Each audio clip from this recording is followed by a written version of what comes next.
Hello, everybody. Thank you so much for joining us during Wow Week. This is Wendy Perrin, and we're so excited to have you here. Tonight we're talking about airline travel, and that's because, we've heard a lot over the past couple of days about all the places that are opening now or are going to open soon. But how do we get there? If you're like most of the readers of WendyPerrin.com and you're like me, you're ready to get on a plane again, but you want a flight that will get you where you're going as fast as possible, like spend the shortest amount of time inside the airplane, get the safest connecting airport, choose the smartest, route, the comfiest cabin, the seat that's as far away as possible from the next stranger. There's a lot to think about now in COVID times. And of course you want it all at the best possible price. And so we've got two airline geniuses here with us today who are going to share all the intel for how you can get just that. First, I just want to take a quick moment to thank our sponsor of Wow Week, which is MedJet. MedJet is an emergency assistance membership program that provides global medical transport and crisis response. I've had a membership for years. And by the way, they're having a Wow Week special. If you go to WendyPerrin.com and you click on the MedJet box, you'll learn about the sale. So thank you, MedJet, for sponsoring Wow Week and allowing us to have this hour to learn all about airline travel in the age of COVID. And now let me hand it over to Billy, who is our content director and resident, writes our airline articles and needs no other introduction. So take it away, Billy. Thanks. Well, I'm mostly here just to introduce our two stars for the night. We have Gary Leff and Brett Snyder here. Gary is one of the most well-known and respected authorities on miles and points, whether they be for airlines, hotels, rental cars, or credit cards. He's the founder of and the reporter behind the View from the Wing blog for frequent flyers. And he also runs Book Your Award, a booking service that makes sure that you put your miles and points to their best use. Brett Snyder is the founder of Cranky Flyer and Cranky Concierge, an air travel assistance service that not only helps people find and book the best flights, but also monitors those flights for schedule changes and subsequent refunds and credit options. There have been a lot of this past year. And Cranky Concierge can also help you out with emergency assistance if your flight plans go awry. Both Gary and Brett write every day about the airline and travel industries, and they use their insider knowledge to help keep the rest of us up to date and understand what's going on behind the scenes. And as you all know, that's intel that's especially important these days because things are complicated and they're changing so quickly. So we're really glad to have them here today to answer all your questions. To ask a question, please type it in the Q&A box rather than raising your hand or putting it in the chat box. Brooke will be monitoring the Q&A box and popping into the conversation with the best questions as they come up. Brooke, did you want to say hello and wish wave? That's Brooke over there. Hi, everyone. I also just wanted to add that after Wow Week, we're going to continue to host regular travel talks just like this one on specific countries and travel topics. So sign up for our newsletter to make sure you hear about those as we schedule them. Okay, so let's just get started. We'll jump right in. That first question is one we got a lot of variations on this. It's about airfare. So Brett and Gary, can you talk about what travelers can expect from airfare, both in the near and long term? Yeah, sure, we can do that. I'll take a swing first, Gary, if that works for you. But thanks for having me back on again, everybody. And I see you got a whole bunch of people here. So hi, everyone. Airfare, yeah. So it's been an interesting roller coaster over the last year, to say the least. I think what we're seeing with airfare now is that as demand is starting to get a lot stronger domestically, a lot of those deals that we saw just a few months ago just aren't there anymore in the same way at all. There are still deals to be had, of course, depending on when you're flying, but for the most part, fares are rising domestically. Internationally, it's a bit more of a crapshoot. I would say that, to some places that we know Americans can visit this year, it's unlikely you're going to find these amazing deals right now. And the airlines know that. They know where you can go. Places like Australia, you could probably get a really cheap ticket down there because you won't be allowed in. So good luck to you. But what we have seen a lot of, and I think we're going to talk about this later too, is we've seen refundable fares that are much lower than they used to be in a lot of places. And that is really a nice option for people to have. That before, the difference between non-refundable and refundable was so ridiculous that it just wasn't worth considering. But that's something that's changed a lot now. So, that just on the whole, if you see a hot destination where people are going, the chances are less that you're going to get a better deal than if you're going to somewhere else. So whatever you want to add to that, Gary. I mean, that's basically right. But the general principle is the same that it's always been, which is where the price of airfare is driven by supply and demand. Where there are a lot of people wanting to travel somewhere, it's going to cost more to get there. Back in March, I was able to buy $31 tickets from Austin, where I live, to Miami. Right, I'm not able to do anything like that, anymore. In fact, Florida has seen more visitors in 2021, right at the beginning, than they were seeing in 2019, because it's been one of the few places consistently that has been, it's not just a leisure destination and the people traveling now are leisure travelers, but it's also a place that's been open. And so people have gone to the places that are leisure destinations that are open. And airfares are a lot cheaper to more traditional business destinations, or places where you wouldn't normally find leisure travelers going. They're cheaper when during shoulder seasons than during peak season. Really just because of this issue of demand. It's certainly the case that airlines are going to scale back up their capacity. They're beginning to do that over the next few weeks, and that's going to help somewhat. But travel really also then depends on what happens with the return of travel. If it continues, as it seems highly likely to, we're going to see airfares rise as well. I think that, to Brett's point about refundable tickets being cheaper, there are deals on business class tickets as well. It varies by destination, but one of the things that's changed is who's traveling. So the people who used to buy refundable tickets aren't the ones who are traveling now, or they're not the ones buying the tickets for work. The people that were buying long haul business class don't have employers paying for it for business travel. And so there's a compression as well, I think, to some extent, of airfares. Just about a week ago, there were $900 round trips on TAP Air Portugal between business class between the US and Europe.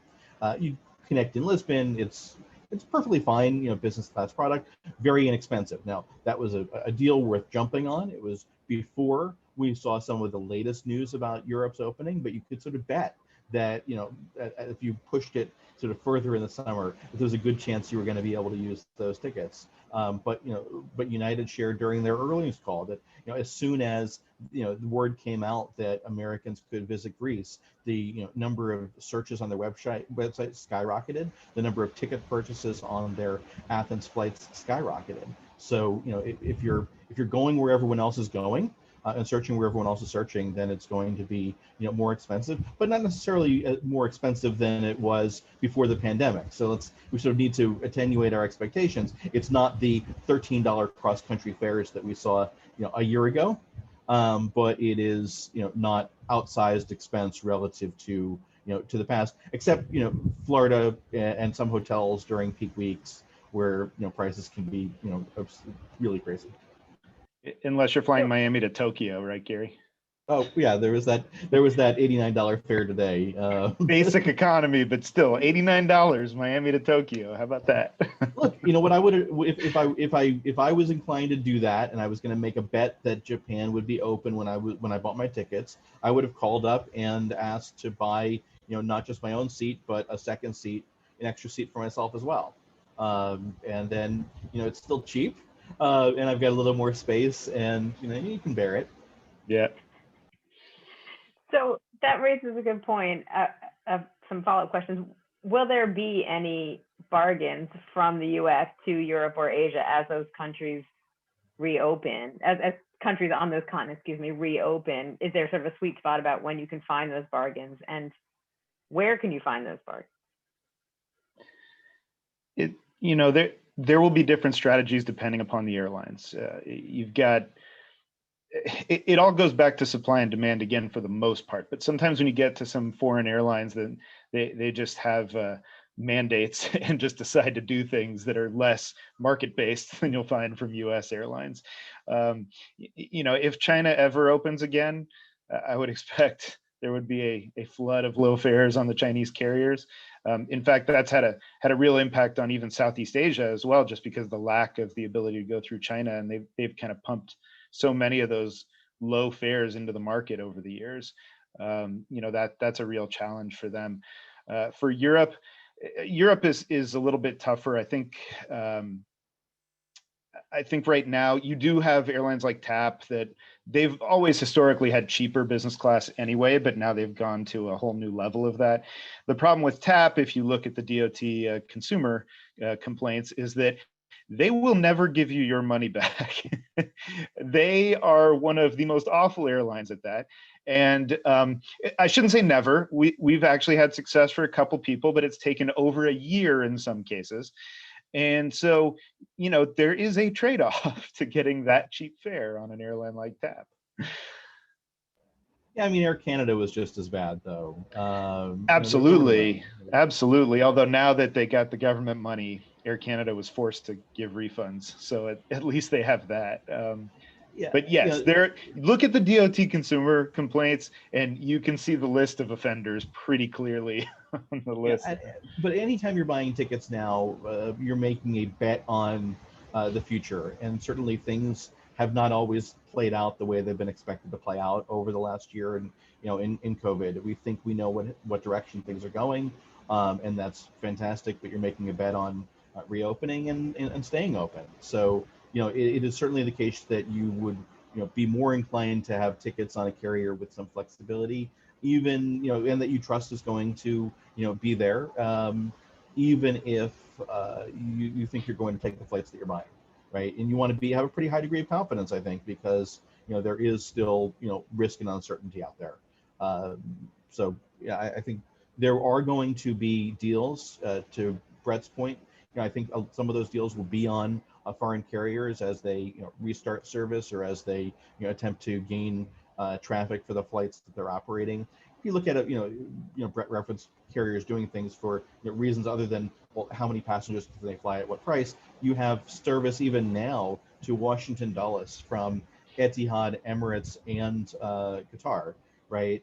3 flights from DC to the Gulf region operating nonstop.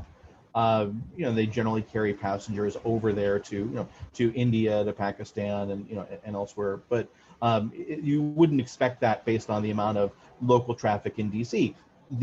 Washington DC is a very important geopolitical place for them to fly to, and all of that capacity will mean lower fares. However, it won't necessarily mean as much capacity as we saw before the pandemic, because we're not going to see as large aircraft on some of these routes as before. We're not seeing the Airbus A380s coming back the way that we did, and that means fewer seats. It means less supply. It means fewer deals. So it means watching for the deals that come and jumping when they do, knowing what a good price looks like for the destination you're interested in, and when you see that price, buying it. And if prices are higher than what you would otherwise expect for a reason, for not a good reason, not for an obvious reason, like a major special event or a holiday, it means waiting and watching until something better comes along. We actually just got a question about, is there a method for getting a good deal on business class on international flights? So you talked a little bit about waiting and watching, but you also talked about an $8 to $9 fare to Tokyo. Where do people look for these? How do they find them? There are a bunch of places. I mean, you can watch Gary's site if you want to learn about Miami to Tokyo flight. But there are a lot of different blogs out there that cover this kind of stuff, and there are some services. You can also just, if you're looking at a specific route, you can go to Google Flights and you can set up flight alerts there. That'll tell you when fares drop.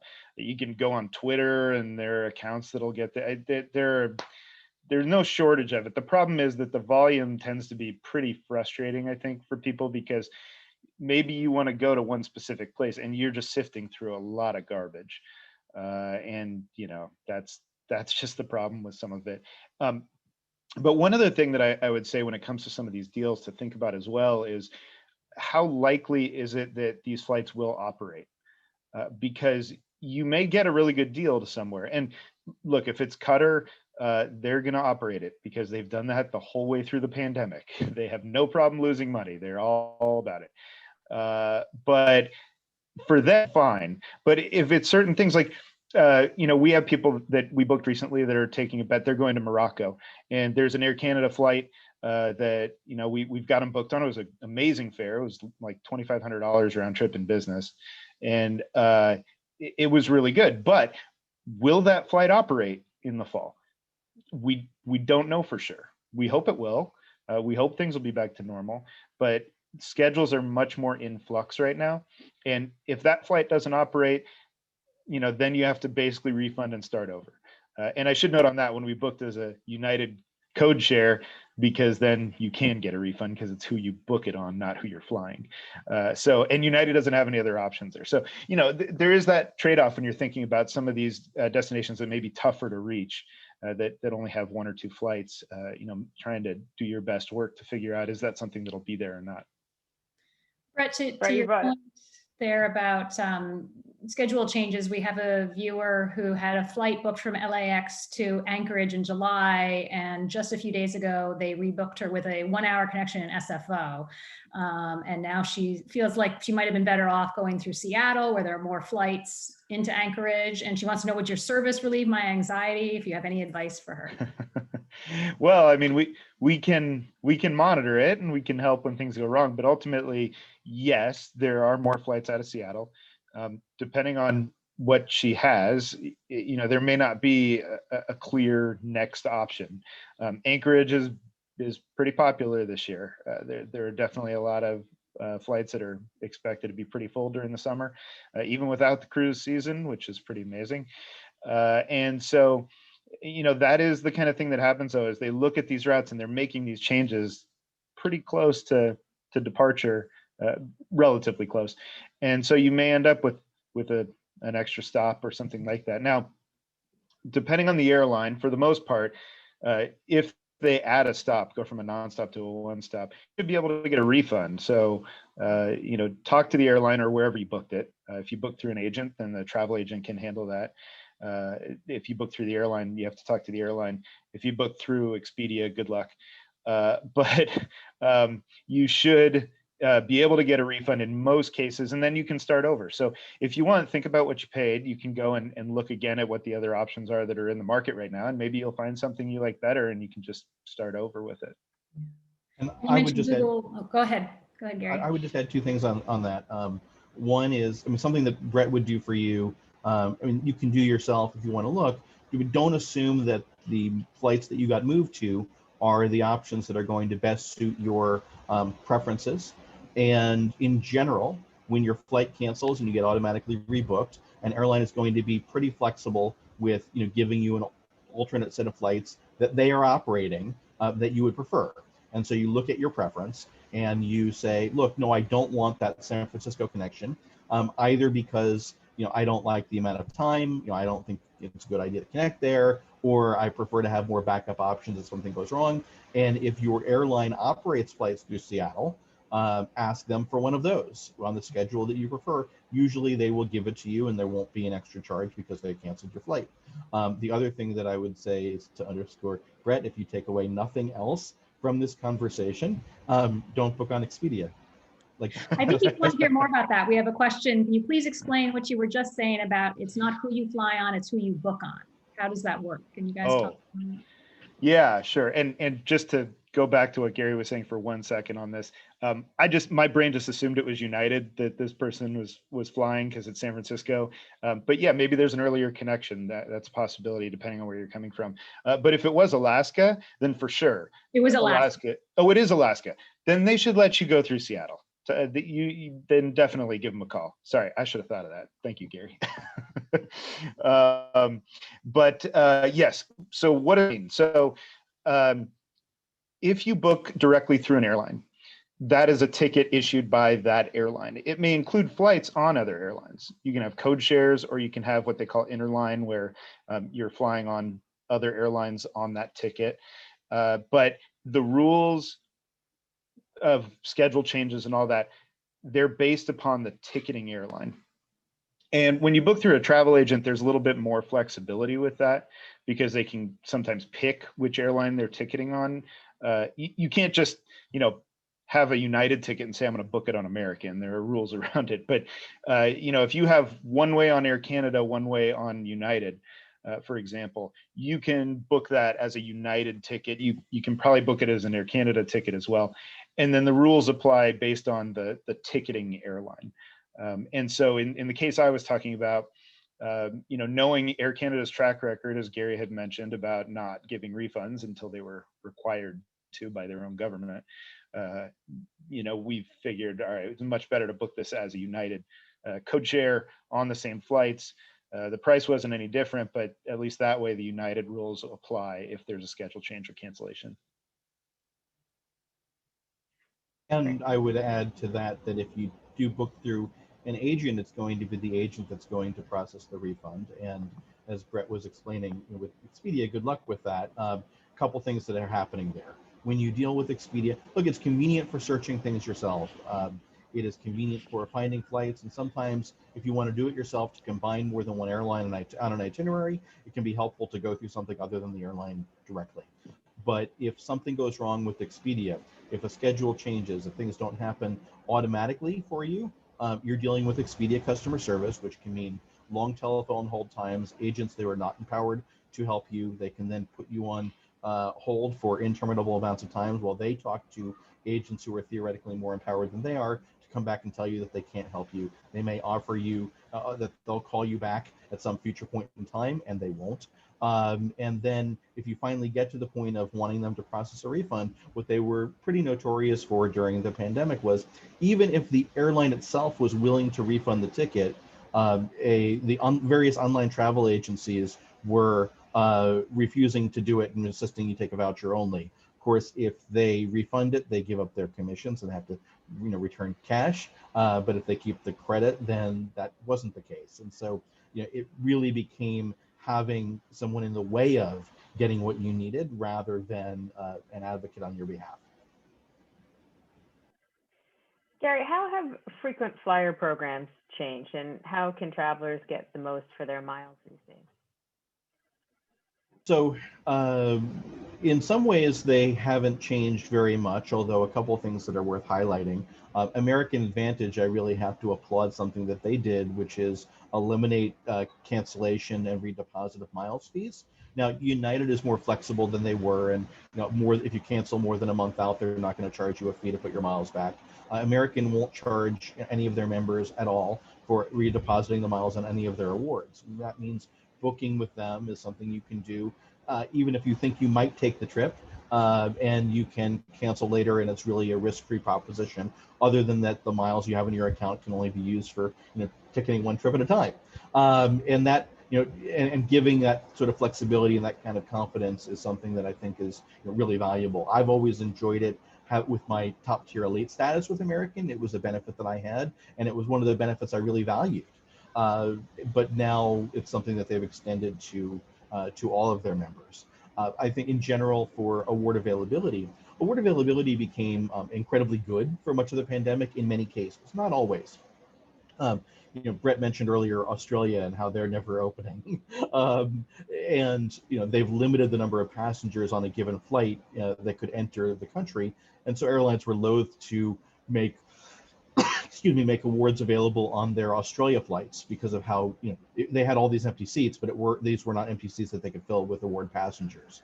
But in general, the flights that were operating or that were expected to operate were operating with a whole lot of empty seats, and awards were generally pretty easy to get. But getting cheap fares is not really that different than getting award seats, which is it's very difficult to get award seats when you're looking to fly where everyone else wants to go when they want to go. When planes are full, award seats are tough. When planes are going to be empty, whether it's on international carriers that always operate flights that are half empty, or it's on U.S. carriers that are just flying to destinations and operating their schedules, but not filling planes because of the season or the destination. Those are in general easier to get. Not always true. Airlines may want to not give away the seats on miles because they're afraid it's going to trade off with somebody that might buy the ticket. But as a general rule, you get award availability, when you're flying where other people aren't going or on the flights that other people aren't taking. And so for much of the pandemic, in general, very easy and tightening up. And if you're looking to go to, Florida on your points right now, you're probably not going to be able to do that. And just like holiday travel is always hard. In fact, holiday travel with miles, holiday travel with cash, you're not seeing a whole lot of deals. This is one of the things that during the American Airlines earnings call, Chief Revenue Officer Vasu Raja talked about, which was they're not releasing their cheap fares for the holidays yet because they're taking a wait and see attitude on passenger demand. They could fill all these flights really cheap now, but they think they may have a shot at filling them at a higher price point later on. And so the old advice about booking, 3 months out, but for the holidays, maybe 6 months out, maybe not quite as right. I think it's much more along the lines of, look for the flight that you want, whether it's revenue or on an award. When you find it, grab it. There's more flexibility than there used to be in terms of changeability, in terms of returning miles, cancel and redeposit. And so, grab it and then consider, improving, or if your plans change, retaining a credit or putting your miles back, or if you see a better deal come along later. Gary, is it still the case that 330 days out is when those award seats come available? So airlines open their schedules at different dates, but many of them open 331 days out. Some are 338, some are 355. That's when the schedule becomes available.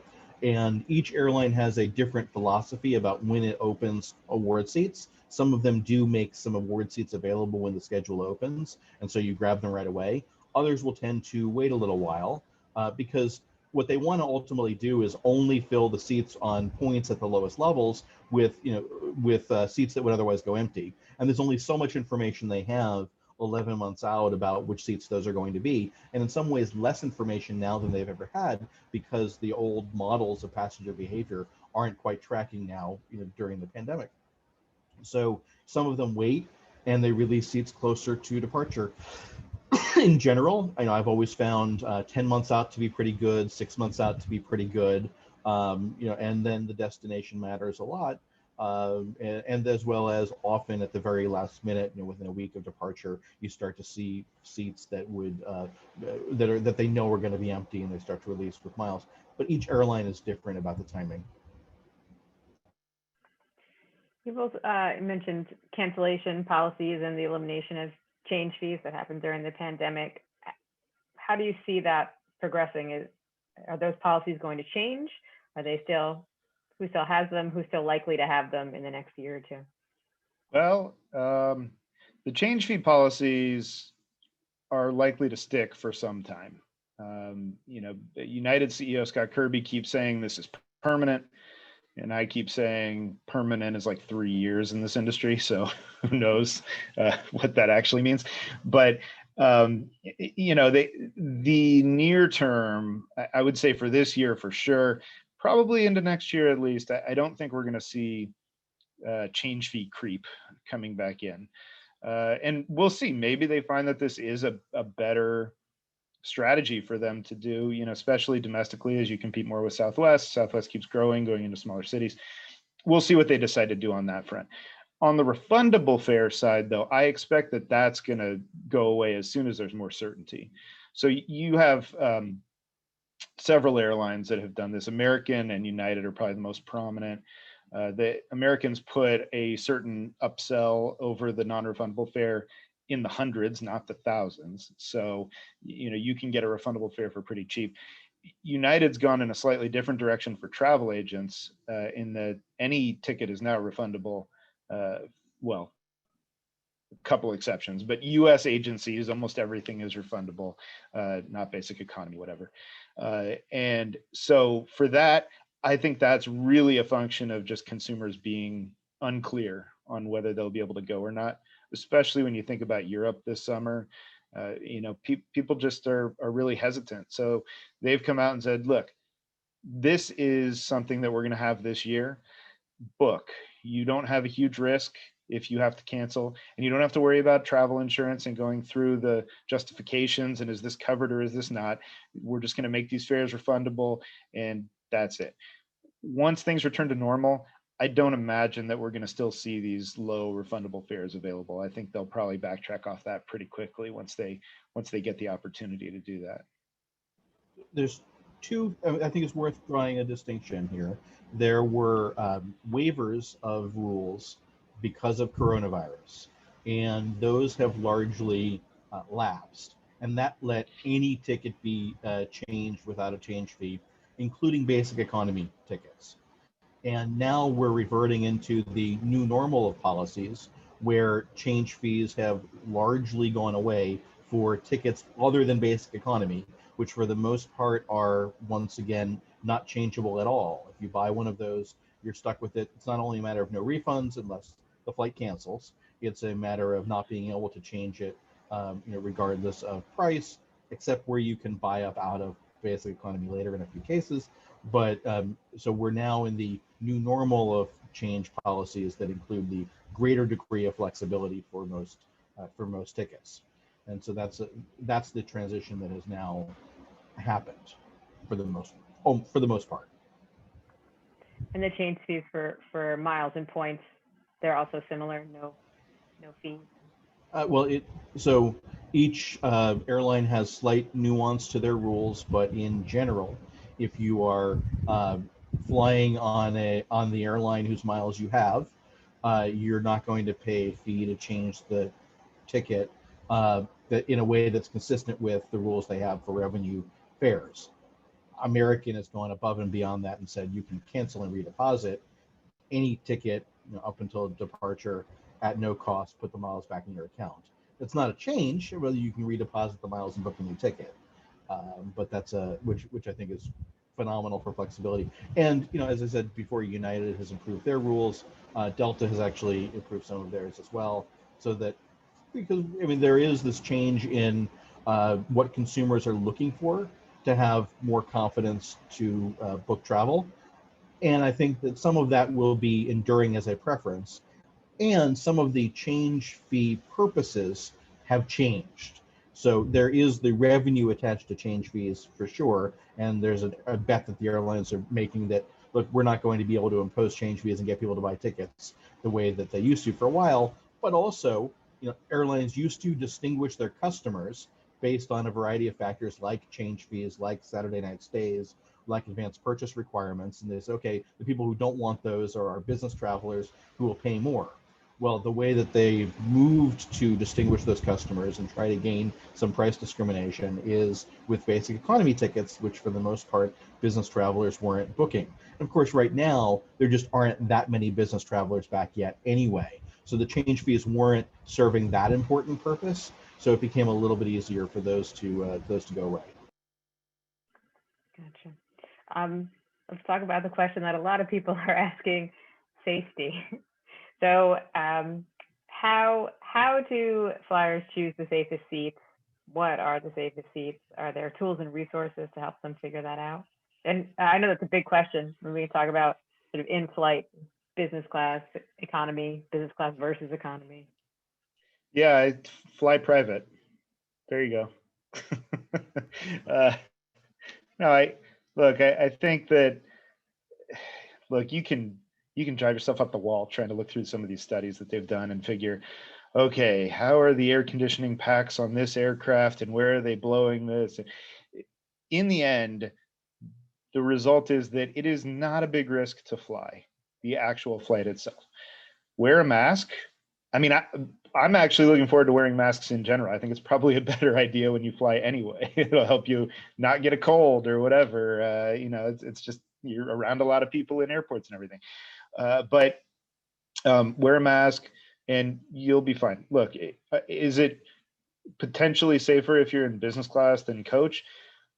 Yeah, there are fewer people in a closer radius to you, but if the one person there has COVID and the 15 people in coach don't, then so be it. I mean, there are a bunch of ways to look at this. I just really don't have large COVID safety concerns about flying itself. The bigger issues are being in crowded destinations, airports like that. You know, if people are really concerned about it, but I imagine a lot of people that are here today are probably vaccinated anyway, and so you know, that's even less of a concern once you're vaccinated. I mean, that's the number one thing for safety, right? I mean, the number one thing you can do for yourself to travel safely is to be vaccinated. And the vaccines that are in wide use in the US, the mRNA vaccines, are an incredible biomedical advancement. And I feel like we owe, I don't feel like we've said enough thank yous to the scientists who worked incredibly long days for months and months at a time to bring us this. And I mean, I for one am really grateful, but having been fully vaccinated, I feel pretty comfortable traveling. I do think you still want to avoid large crowds. The things that make air travel relatively safer than other indoor congregate settings aren't necessarily the case in the airports themselves. And I have to applaud United for running their auxiliary power units on the ground to take advantage of the air filtration and downward airflow of the aircraft, not just during the flight, but during boarding and deplaning.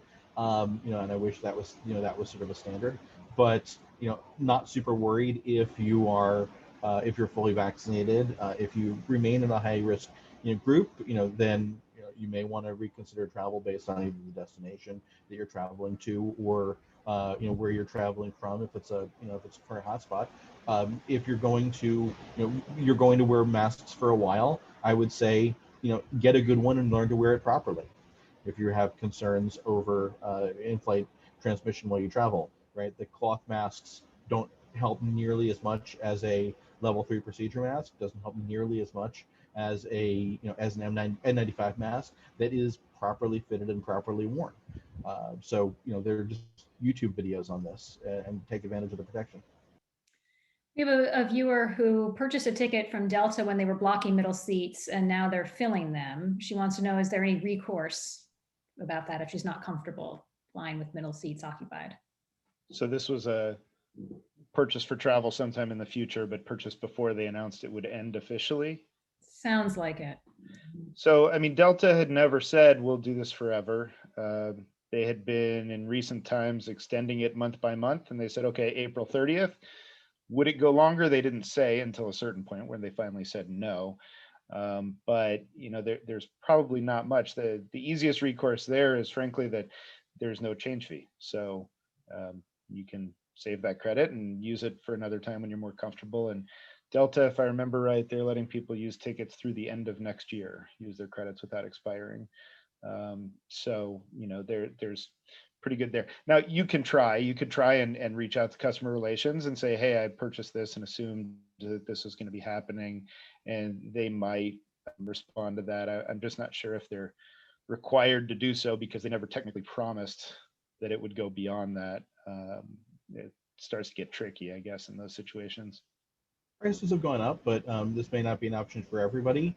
But depending on the particular itinerary, consider buying that middle seat to be empty next to you, buying that extra seat. It's not something that's that every agent knows how to do. It may take looking up, but it's not something that's you can easily do on the website, which has surprised me in a way. PlusGrade, the company that helps auction empty business class seats, came up with a solution for airlines to sell additional seats during the booking process, and it didn't gain a lot of traction. I would have thought that airlines would want to monetize seats that were empty by selling them proactively, but call the airline and ask about purchasing the extra seat next to you if that's something that you'd consider.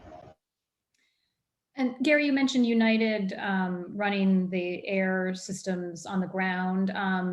Someone asked, does Delta run their systems on the ground for regional smaller planes as a rule? Is this really just something United's doing?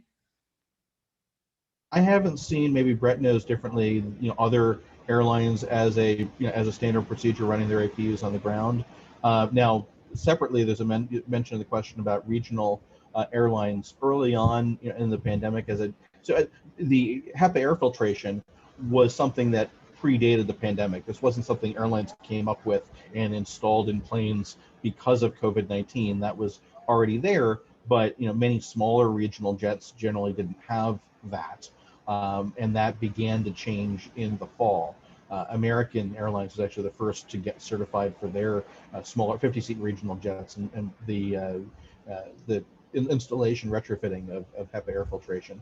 And so, because airlines did recognize that this was something that was important to customers and in general in safety, that's not something that airlines have really skimped on. Each has taken a different approach. Look, Delta has done a tremendous amount to even increase the airflow, not just in the plane, but on the jetways as well. They've been installing hand sanitizer stations in planes. Early on, we had certain models about what spread looked like, and all of the cleaning regimens that airlines have gone through. These are pretty intense compared to anything that they used to have. And in every past crisis in travel, airlines would cut back on their cleaning. Here, despite massive losses that were unprecedented, they invested more in cleaning. So I'm pretty confident in the regimes that airlines are undertaking overall. But each one is a little bit different in terms of the frequency of cleaning planes, and the strategies that each one is using to, whether it's airflow on the jetways or hand sanitizer, etc. Yeah, I don't actually know how many airlines have specific mandates across all their mainline and regional partners to say you must run the APU. I think in a lot of cases they're trying to do that when feasible, but I don't know that there's a set mandate at a lot of different airlines that typically talks about that. So that is the issue. But with the HEPA filters, I just want to stress on what Gary was saying. Those are only the smallest regional jets. It's not every regional jet. So it's only the CRJ 200s and the ERJ 145s. So basically 50 seats or less. Anything with more than 50 seats, which is now an increasingly large percent of the regional fleet, those all have HEPA filters. So it's a pretty small percentage of airplanes that actually didn't have them on board. And the American 145s all have them now. Was it all of them or just Piedmont? It then expanded They beyond moved it Piedmont. over to the other one. Yeah, so not the 140s, right? Because of retirement. Yeah. So anyway, though, if you're ever really concerned about that, which it probably isn't a major concern, but you'll find those often flown to some of the smallest cities, so you can drive to another city if you have to, or see what the other airlines have. But again, if you're vaccinated, wear a mask, and it really shouldn't be that big of an issue. What about the in-flight mask mandates and pre-flight testing? What do you know about those policies, and how the airlines, what their stance is, and if they'll continue? Well, so it's going into September now. It was just recently extended by the government. This is a federal mandate, so this doesn't matter if the airlines want it or not at this point. Certainly, there have been people, I think, if I remember right, one of the flight attendants unions came out and they praised the extension, and they like it that people have to wear masks. They think it keeps them safer, things like that. Will it go beyond September? I suppose we'll see who does a better job lobbying. I don't really know. But, as more and more people get vaccinated, assuming that there aren't variants coming out that are getting around it, it really becomes less and less necessary to prevent spread. And even, it's not even clear without masks how much things spread, considering the airflow and the HEPA filters and all that stuff on the aircraft. There just haven't been huge transmission events even before mask mandates were there. So it ends up, it pretty early on became a political issue above a health issue. And so that's something that you can't just unwind that easily. And so, I think that may drive the ultimate decision on whether it stays or not. But I would assume, and maybe this is a poor assumption, I would assume that when the federal government gets rid of the mask mandate, that most airlines would probably follow. Maybe Delta wouldn't, because Delta has been really big about marketing their safety and saying we're really safe, which is really kind of foreign for recent times in the airline industry. But it may be something that they think would help them in some way. But again, it's a political football, and Delta's had some issues with those lately, so maybe it just wants to stay out of it. I don't know. Yeah, right. It's the airlines also lobbied for it. It wasn't just the flight attendants union. Airlines for America pushed to extend the mandate. Um, it will eventually go away.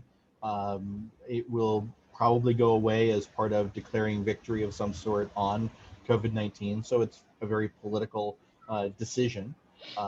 When exactly that is depends on the course of the virus. Although certainly, sometime before the 2022 midterms, right?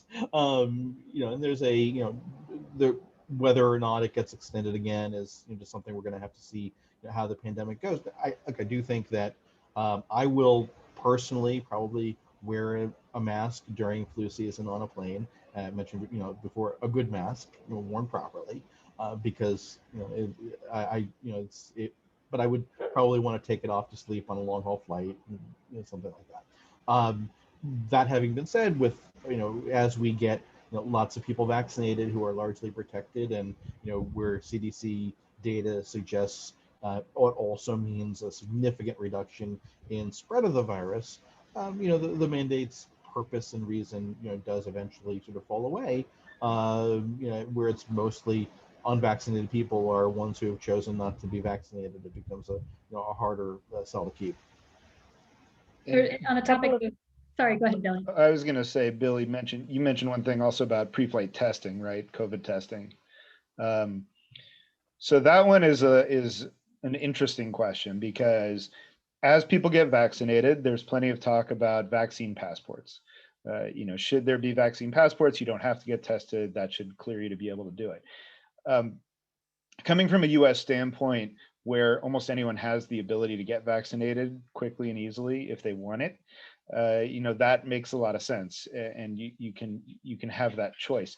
But ultimately, there are a lot of people in a lot of places in the world that don't have that kind of access to vaccines, and so there is this question of what do you do?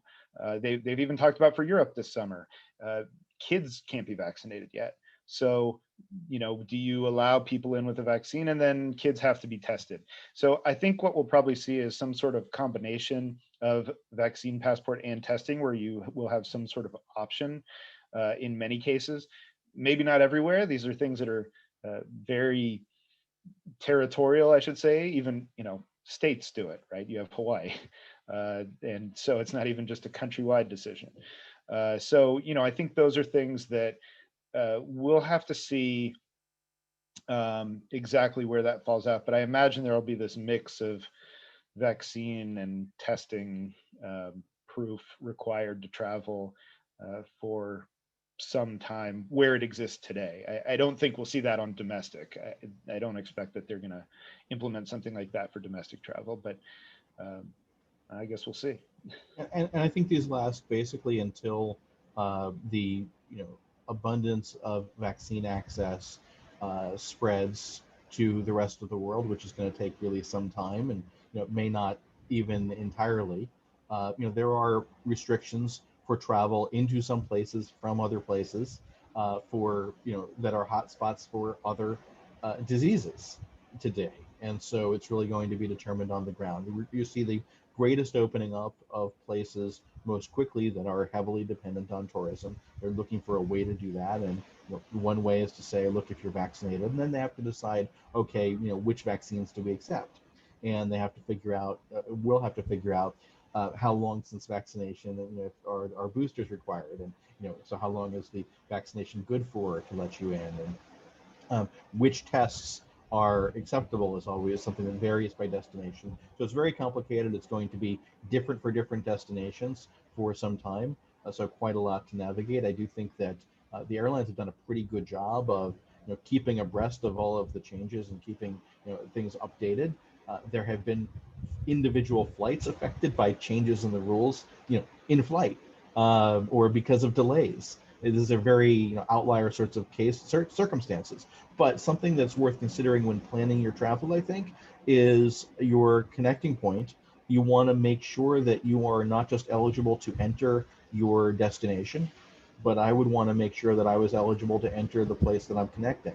So I might be allowed to connect in a given city, but I may not be allowed to enter that country, and if my flight is delayed so that I'm going to misconnect, if there's a mechanical issue, where I'm forced to spend the night en route, I don't want to have to spend that night in the airport. So, understanding the rules, not just for your destination, but for any city you might connect in. Even theoretically, if I were being really paranoid, any potential diversion point along the way is something that I would, say is worth knowing about. So you may prefer one itinerary over another because of your confidence in the ability to enter a country if things go wrong along the way. That's a good point, Gary, that I've thought about as well. We have on the topic of safety, a question about the buses that inside some airports take travelers from a jet on the tarmac to the terminal, which we all have been on. They're hot and crowded and stuffy. Will they still be? I can speak from personal experience. When I flew to the Maldives last October, we've done all sorts of things to give ourselves as much room as possible on the plane, and then we look out the window and there's one of these crowded buses waiting to take us to the terminal. But lo and behold, I had booked through my trip through a WOW lister who had arranged VIP service. So a minivan showed up next to the bus, and I was very happy to be escorted with, a person with holding my name on a sign, put us in this little minivan and took us to a VIP lounge. I imagine that's something that you can arrange. That kind of VIP service is something you can arrange as well for travelers in many places. And I also wonder if you know anything about capacity on those buses at airports. Yeah, so there are a lot of airports you can do that. Not all airports, but ultimately you're not on the bus very long, even if that's the case. And that is one of the biggest factors in determining your exposure to COVID. And so you're not on it very long. Everyone has their masks on. Try and turn your back, whatever it may be, and you'll get through it. But sure, there are places that like the Maldives, or there are other places as well that there are airport specific ways to escort you in a different way. But it also can depend where you're going, where you're coming from. What are the different rules for connecting immigration, there's just a lot that goes into it to figure it out. But sometimes it is an option. It's not cheap usually, so that's something that people have to take into account when they're thinking about these things. And in places you don't know in advance if there will be a bus or not. I always think of Frankfurt, where there's a decent chance you'll end up on a bus, but who knows? You could be at a gate. So that's the kind of thing that you may pay for and then realize that you didn't get much out of it. So this goes back to what we tell most people in general, which is it should be about your peace of mind. And so if you're going to stress about this your whole way over there and you're going to worry about this bus ride, then just spring for the service and then you don't have to worry about it. But if you're someone that wants to really look at the facts and understand it, and that'll help guide you, the chances are pretty slim that that's going to really be a significant driver of getting you sick, especially if you're vaccinated. But even if you're not, you're just not on it for very long. And it's not just international destinations, right?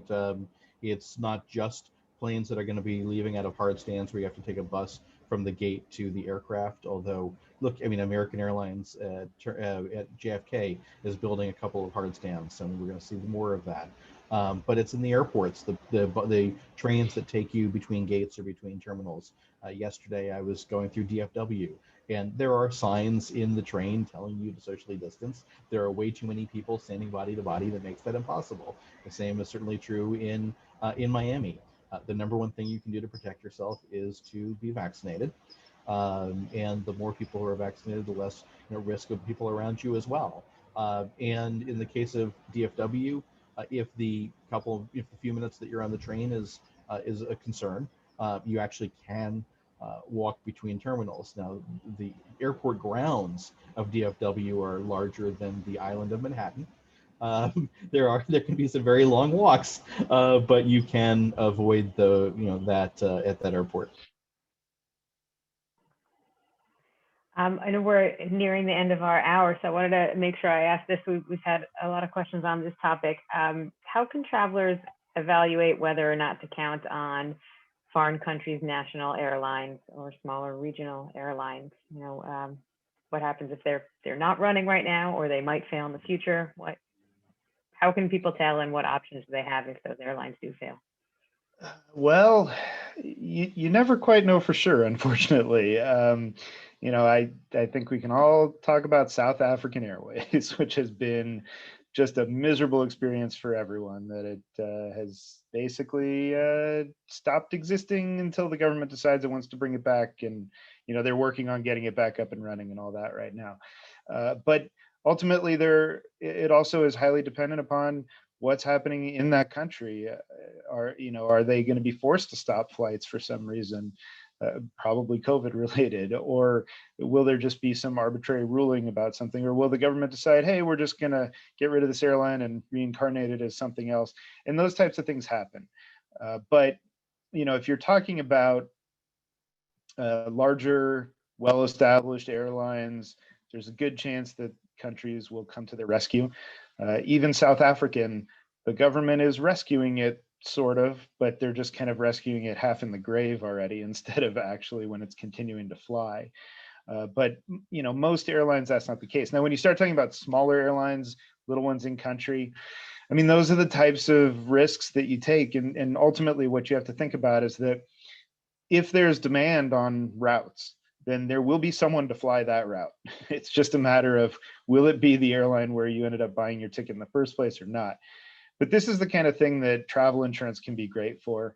It can really help to make sure that make sure there's a clause in the travel insurance piece about, airline failure or bankruptcy, and they should be able to reaccommodate you.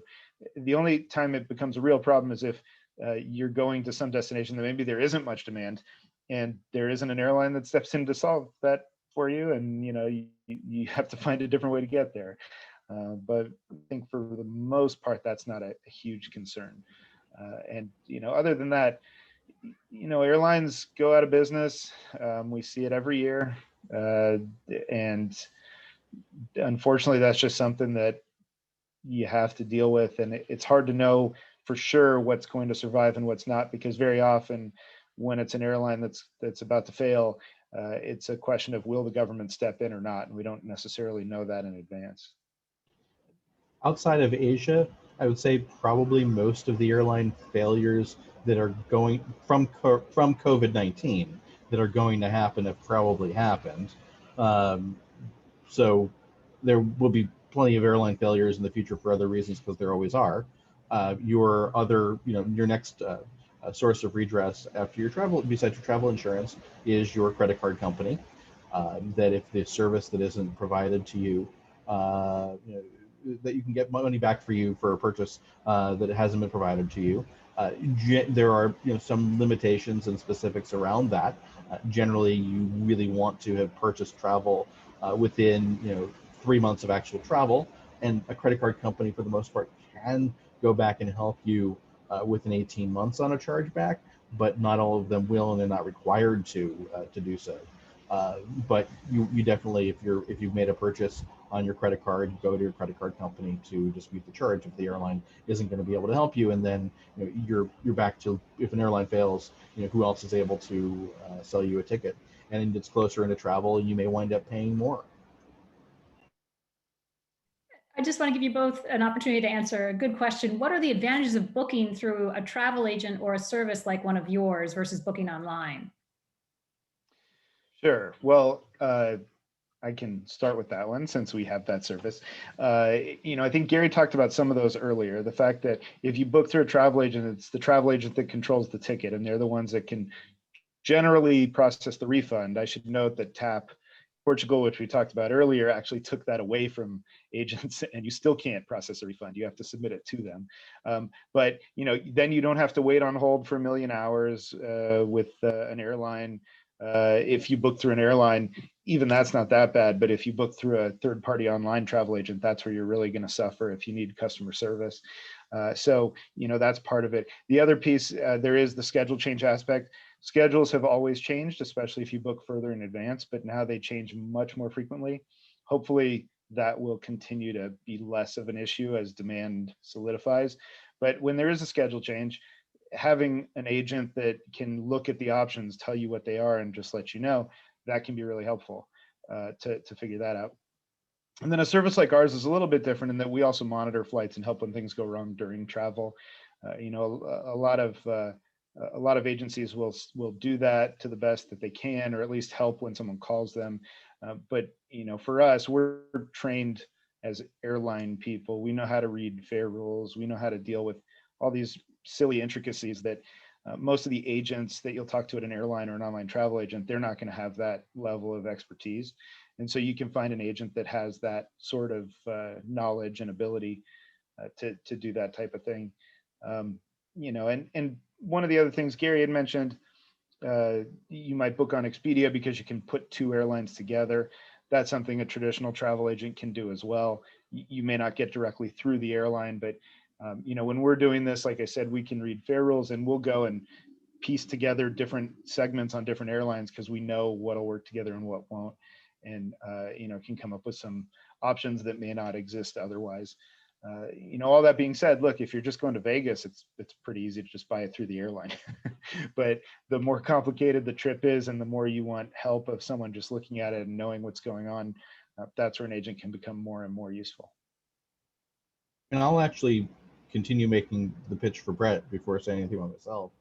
It was just to say, look, if you're looking for, discounted business class tickets, and you go to the airline, you search from where you live to where you're going, nobody's going to suggest to you, well, actually, why don't you go to this nearby city and take the train, and the business class tickets are $1,000 less.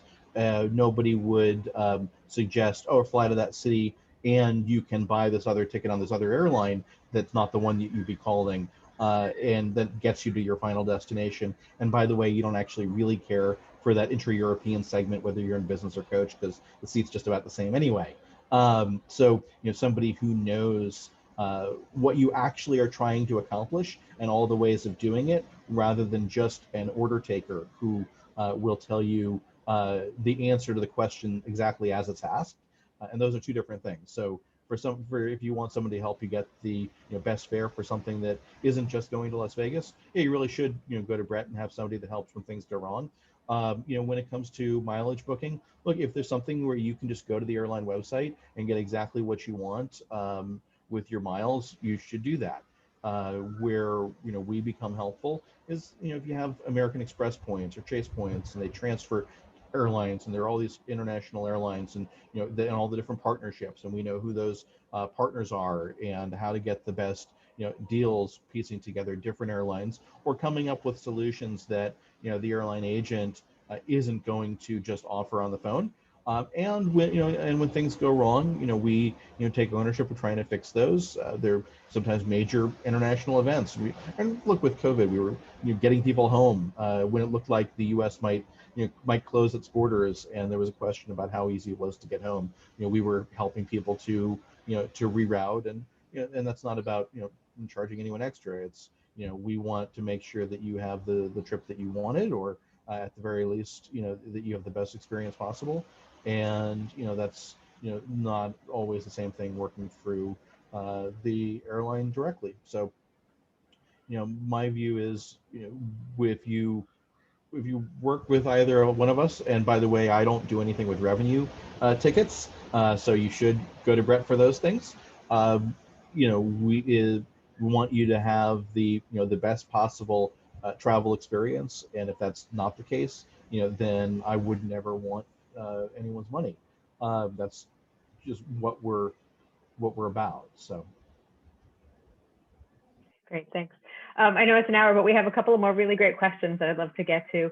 One of which is, what is the best day of the week to book international business class travel, and the best day of the week to book hotels? These are generally urban legends that there are best days of the week to do it.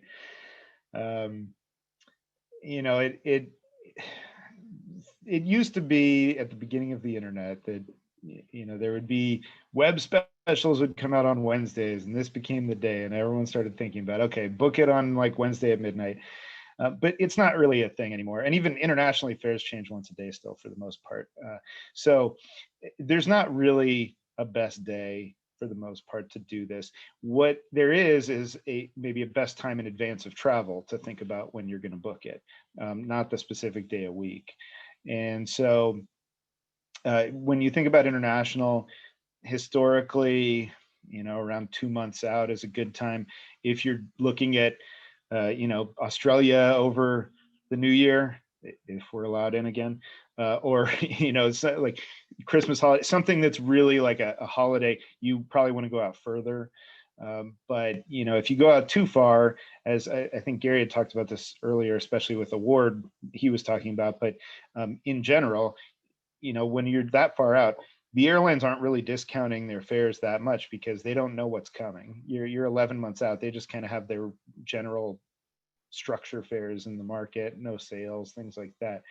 So you kind of want to wait until that sweet spot before travel.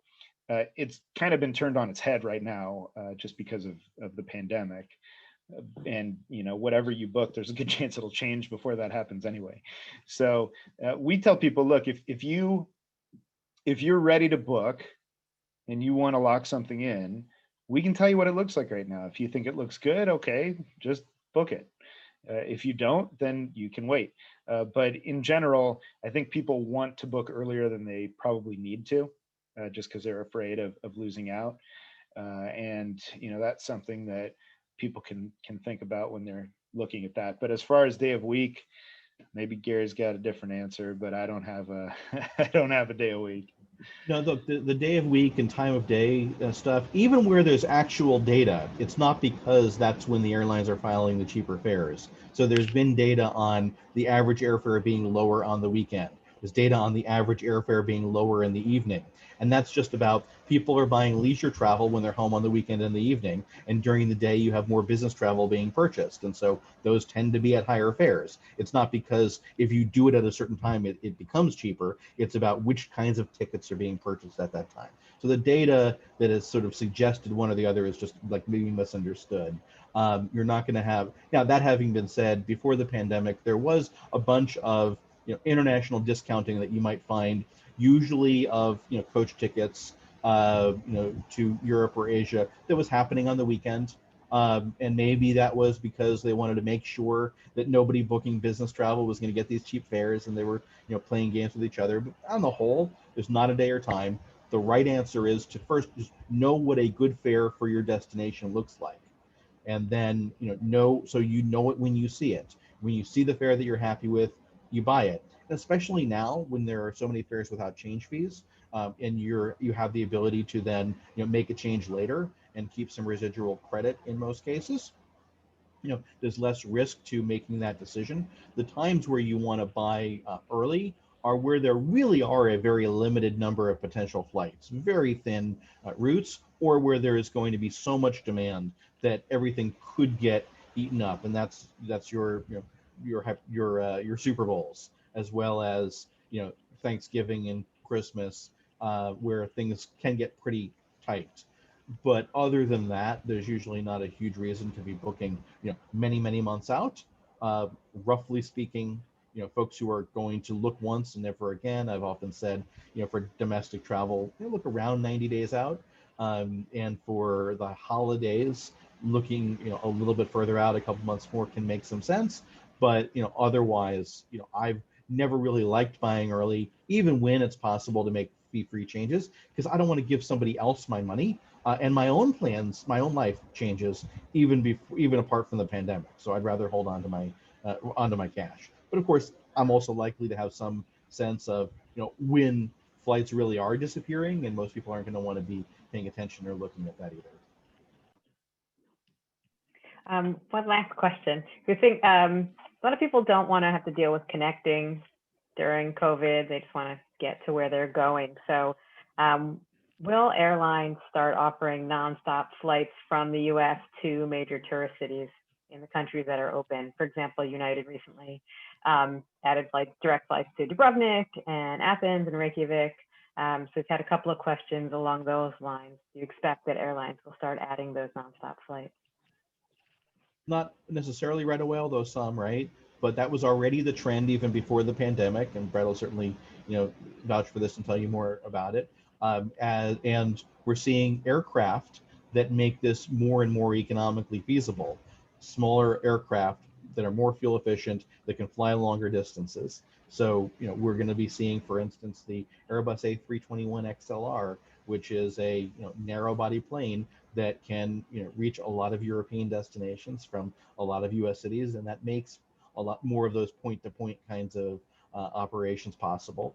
I live in Austin, which a decade ago didn't have a transatlantic flight. British Airways brought the 787 in to fly Austin-London. They discovered that it worked better than they had even expected. Briefly upgauged it even to a 747, even when Norwegian was operating to London as well. That was probably silly, but we are seeing a lot more nonstops. Right now, airlines are throwing a lot of just stuff at the board to see what works, and that's not just international, but it's domestically too. They're without a whole lot of opportunities where they know there's traditional money makers. They're trying things. But that also means that some of the flights that get introduced aren't likely to last. The ones that work will and the ones that won't stick around.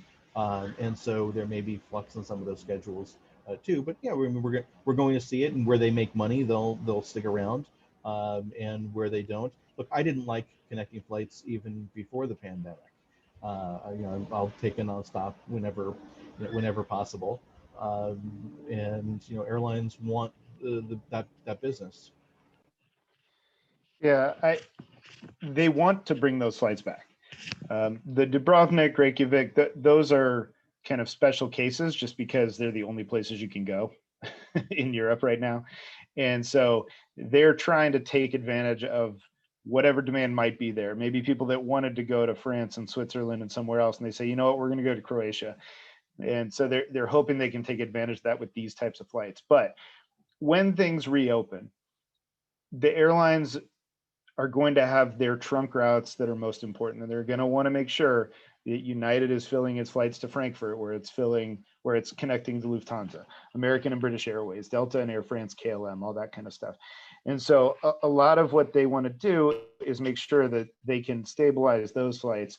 Then they can start adding the other flights as well. But in the beginning, what's most important for them is to just make sure that they're able to maintain as broad of destinations as they can, which means connecting and going through partner hubs and other places. But the long-term trend is absolutely what Gary's talking about. You've seen during the pandemic, what have we seen? A bunch of 747s and A380s have been retired. The big airplanes, the ones that used to go New York to London and then everyone connected on both sides. That trend has been going away for years with the 787 and everything else. And so I think, we will continue to see that. That's not going to change. But how long it takes before we start seeing some of those routes again, that remains to be seen, I think, depending upon how demand comes back. Even seasonal routes that would normally come in the summer, like to Italy or Naples. Yeah, I think, sure, if Italy opens up and someone thinks, all right, well, maybe we can take a swing at this. But we've seen most of those canceled for the summer already. Just last week, United canceled its flight to Oporto in Portugal. They've canceled that for the summer. A lot of the secondary routes this year, they're just not really going to operate because they are trying to support their primary flights to the hubs. And then they know they can still get people to Naples. They just have to go through another hub. Is it ideal? No, it's not ideal, but this is just kind of the way demand is going to be this year because it's so choppy. So they're going to be a little more conservative with it. But we'll see how long it takes. On those point-to-point routes where they are pretty sure they can make money, they're going to fly it. There's not a whole lot of opportunity to start selling new routes for this summer to Europe because people are already planning and they've made purchases and they've bought tickets that they already through somewhere else.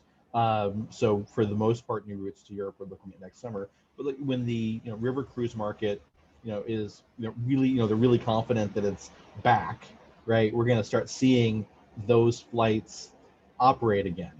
We are